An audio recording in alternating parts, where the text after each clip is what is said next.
بسم اللہ الرحمن الرحیم۔ آج ہماری چوتھی تراویح، تو چوتھا سبق لطیفہ خفی۔ لطیفہ خفی اس کا مقام وسط سینہ سے 2 انگل دائیں پہلو کی طرف، یعنی سیدھے ہاتھ کے پہلو وسط سینہ سے 2 انگل دائیں پہلو کی طرف اس کا مقام ہے۔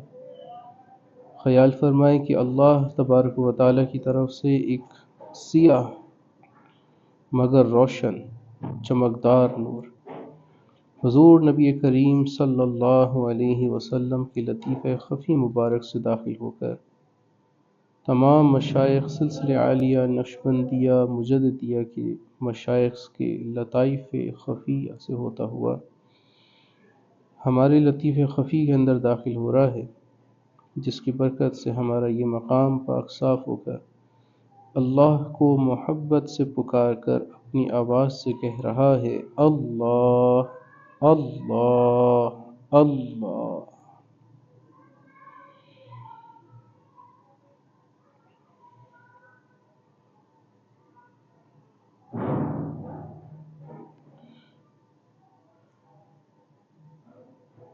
اسباق جتنے جس کے ہوں وہ وہیں تک رہے اور اپنا جو آخری سبق ہے اسی پر وہ ذکر کرتا رہے، بغیر اجازت آگے بڑھنا مناسب نہیں۔ جیسے پہلی مجلس میں عرض کیا گیا تھا کہ ہر کام کی اجازت لے کر بہت سے فائدے حاصل ہو جاتے ہیں، دعاؤں میں شامل ہو جاتے ہیں، اس کی برکات سے حصہ ملتا ہے، توجہ اس کے اندر قائم ہوتی ہے اور اس عمل کے اندر ایک ڈسپلن آ جاتا ہے، یعنی اس عمل کو کرتے ہوئے خود دل لگتا ہے۔ بغیر اجازت کے کرنا یہ کبھی ہوگا کبھی نہیں، یا پھر اس کے احوال رک جاتے ہیں۔ اس لیے خواہ مخواہ آگے بڑھنے کی بجائے اپنے آخری سبق کی طرف ہی متوجہ رہیے۔ جن کے آگے سبق بڑے ہوئے ہیں وہ یہ سبق کریں گے۔ تو لطیفہ خفی یہ مقام ہے جہاں پر اللہ تبارک و تعالیٰ کی طرف سے وہ نور آ رہا ہے، اور لطیفہ خفی کے مقام پر اور اس کی برکت سے یہ لطیفہ خفی پاک صاف ہو کر اللہ کو محبت سے پکار کر اپنی آواز سے کہہ رہا ہے، اللہ اللہ اللہ۔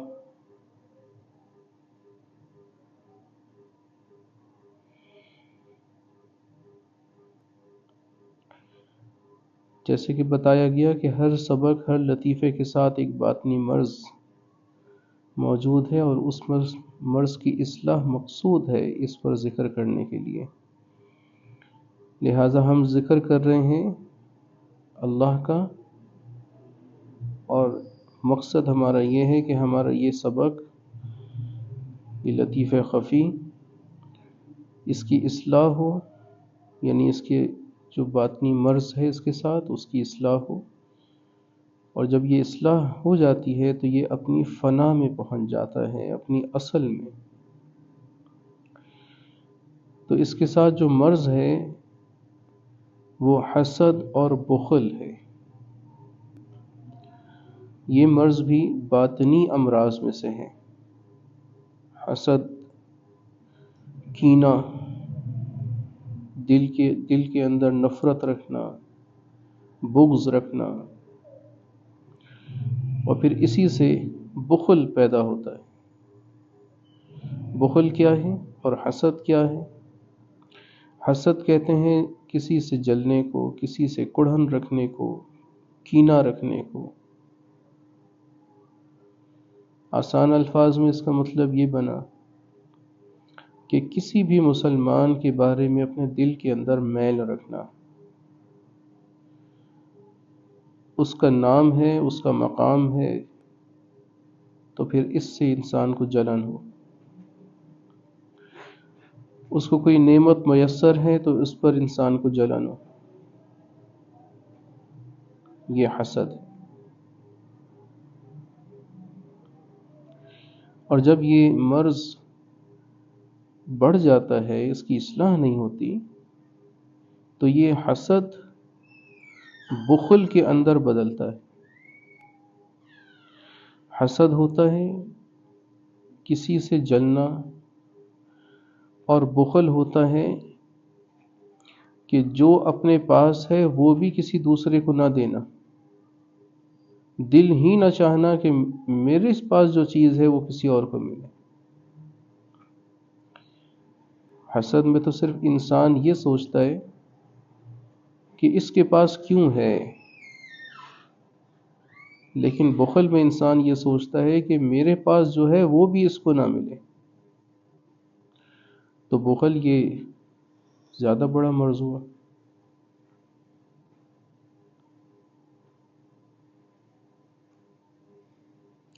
ان تمام باطنی امراض کا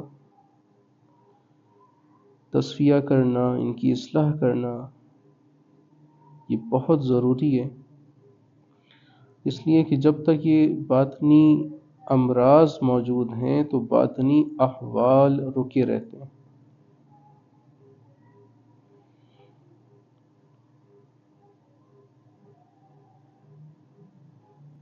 ان باطنی امراض کو دور کرنے کے لیے ایک تو ذکر ہے، دوسرا خود اختیار بھی رکھنا، فکر رکھنا، اس چیز کی طلب ہونا کہ میں اپنے ان امراض کی اصلاح کروں، میرے اندر سے یہ نکل جائیں، فکر ہونی چاہیے۔ اور اگر اس کے لیے کوئی ظاہری ٹوٹکے ہوں تو ان کو بھی اختیار کرنا چاہیے۔ حسد ہے کسی دوسرے سے کڑھن رکھنا، کینہ رکھنا، جلن کا ہونا، تو ظاہری ٹوٹکا اختیار کیا جائے، اس کے لیے دعا کی جائے، اللہ نے اس کو یہ نعمت دی ہے، مجھے نہیں ملی، اللہ نے اس کو دے دی، اللہ اس کی اس نعمت میں اضافہ کر دے۔ تو کسی دوسرے کے لیے دعائے خیر کا جذبہ ہو، تو یہ ظاہری ٹوٹکا ہے کہ اس سے اپنے اندر کا یہ باطنی مرض کی اصلاح ہوگی، دل کا میل ختم ہوگا، اور یہ مرض آگے بخل میں تبدیل نہیں ہوگا۔ لیکن اب اگر یہ مرض بخل کے اندر بدل ہی گیا، اور اب انسان یہ سوچ رہا ہے کہ بھئی جو میرے پاس ہے وہ بھی کسی کو نہ ملے، تو پھر اس کے لیے بھی ظاہری ٹوٹکا ہو، اور اس کے لیے اللہ کے نبی صلی اللہ علیہ وسلم کی کچھ باتیں احادیث کی صورت میں ہم تک پہنچائی ہیں۔ صحابہ کرام رضی اللہ عنہم فرماتے ہیں، رمضان آتا تھا تو حضور صلی اللہ علیہ وسلم کی سخاوت پانی کی طرح بہتی تھی، تیز ہوا کی طرح چلتی تھی، یعنی خرچ کرتے تھے عامت المسلمین پر۔ اور خرچ کرنے کا مطلب اسراف نہیں، فضول خرچی نہیں، خرچ کرنے کا مقصد جو تنگ دست ہے اس کی مدد، جو مستحق ہے اس کی مدد۔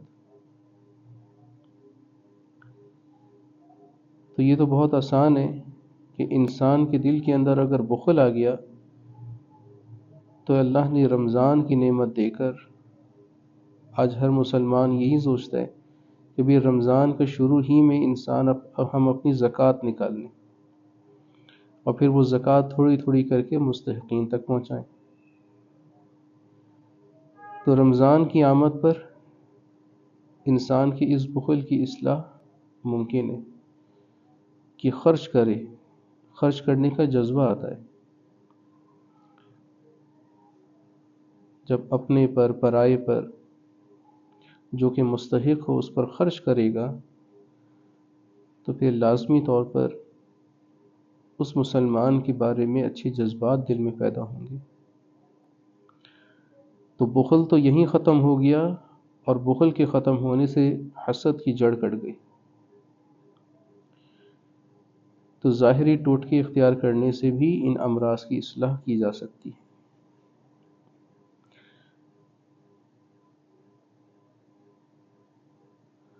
لیکن یہ تو ہے مال کا حسد، مال کا بخل،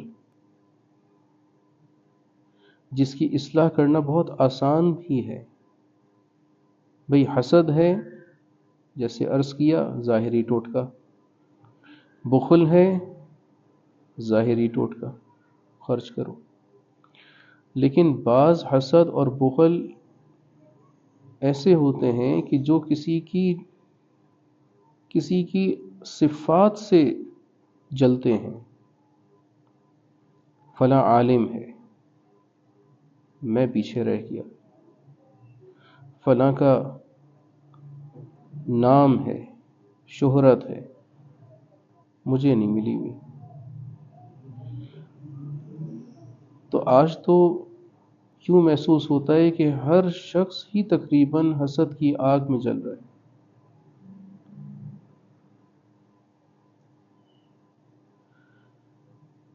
کم نہیں تو کم سے کم ہر دوسرا شخص تو جل ہی رہا ہے۔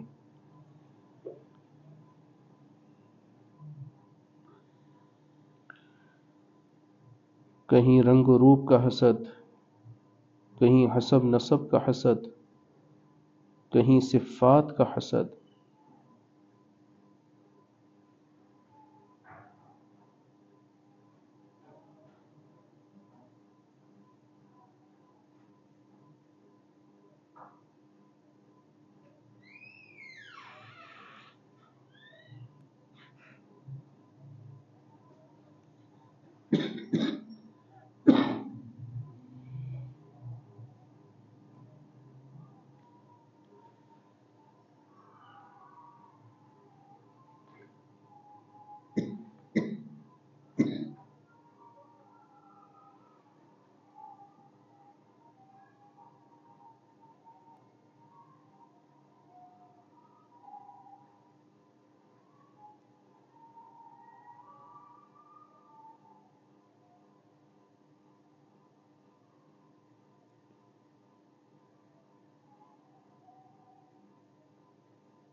اللہ، حضور صلی اللہ علیہ وسلم نے صحابہ کرام رضی اللہ عنہم کی ایسی باطنی تربیت فرمائی تھی کہ ان کے اندر سے یہ چیزیں کھرچ کے نکال دی تھیں۔ حضرت بلال حبشی رضی اللہ عنہ رنگ کے سیاہ تھے،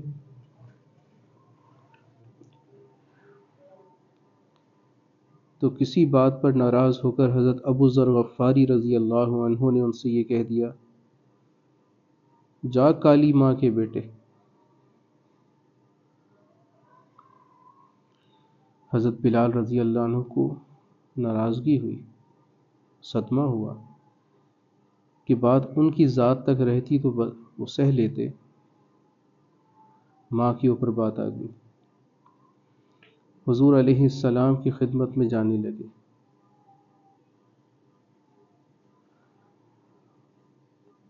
ابھی پہنچے نہیں تھے کہ حضور علیہ السلام کو کسی اور نے بتا دیا، تو حضور علیہ السلام کو سخت ناراضگی ہوئی اور فرمایا کہ ابو ذر، کیا اب بھی یہ وقت نہیں آیا کہ تیرے دل کے اندر سے یہ پچھلی زندگی کی یہ سختی نکل جائے، یہ تلخی نکل جائے؟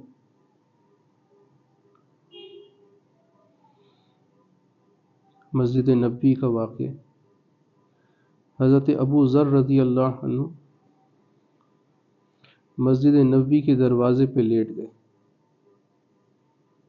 اور فرمانے لگے کہ جب تک یہاں سے بلال گزرتے ہوئے میرے چہرے پر پیر رکھ کر اندر داخل نہ ہوں گے میں اپنے آپ کو یہاں سے نہیں ہٹاؤں گا۔ روئے جا رہے ہیں اور یہ کہتے جا رہے ہیں۔ حضرت بلال رضی اللہ عنہ آگے آئے تو انہوں نے کہہ دیا کہ میں نے تو تمہیں دل سے معاف کر ہی دیا، لیکن حضرت ابو ذر فرمانے لگے نہیں، جب تک تم پیر نہیں رکھو گے میں یہاں سے سر نہیں اٹھاؤں گا۔ تو چاروں ناچار پھر حضرت بلال نے ان کے چہرے پر پیر رکھا تو تب حضرت ابو ذر وہاں سے اٹھے۔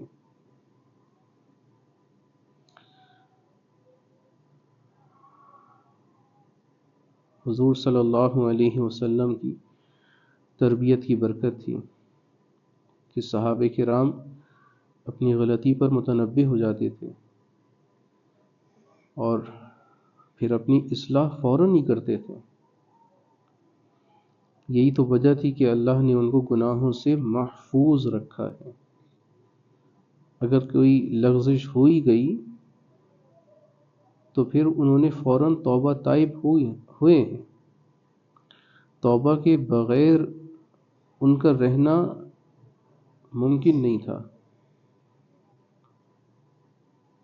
یہ اصلاح ہے، یہ تربیت۔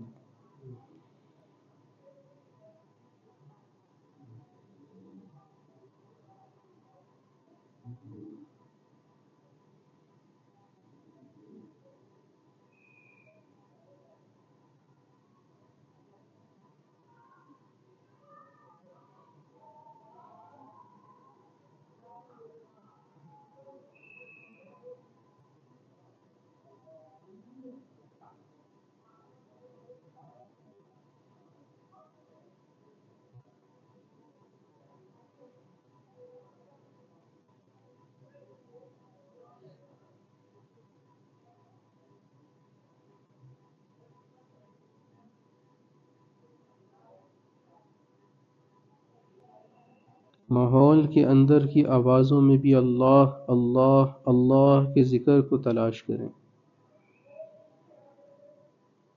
یہ وہ گر کی بات ہے، نکتے کی بات ہے کہ اگر اس پر عمل شروع ہو گیا تو ذکر جاری ہو جاتا ہے، رکے ہوئے سبق چل پڑتے ہیں۔ احوال کے اندر کبھی قبض پیدا نہیں ہوتا، رکتے نہیں۔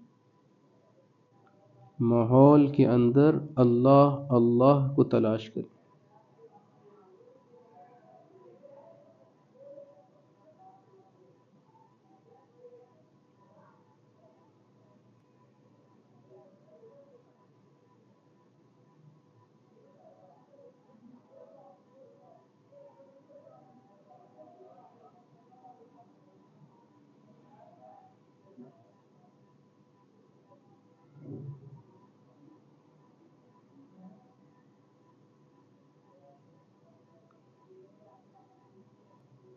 اب جیسے پنکھے کی آواز ہے تو پنکھے کی آواز میں اللہ اللہ تلاش کریں۔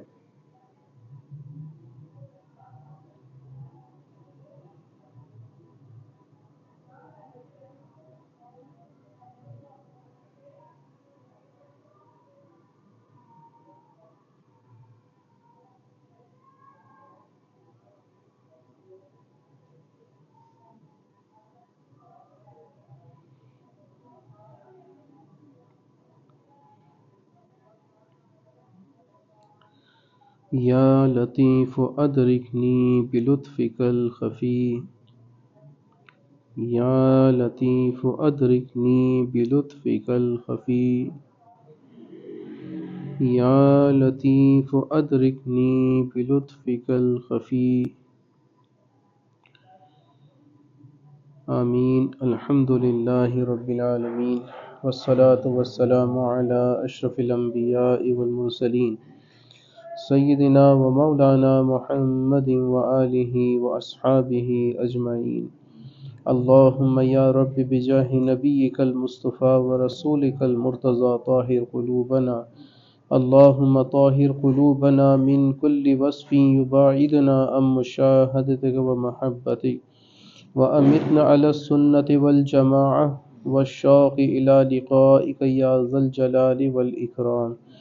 اللهم صل على بدر التمام، اللهم صل على نور الظلام، اللهم صل على مفتاح دار السلام، اللهم صل على الشفيع في جميع الأنام.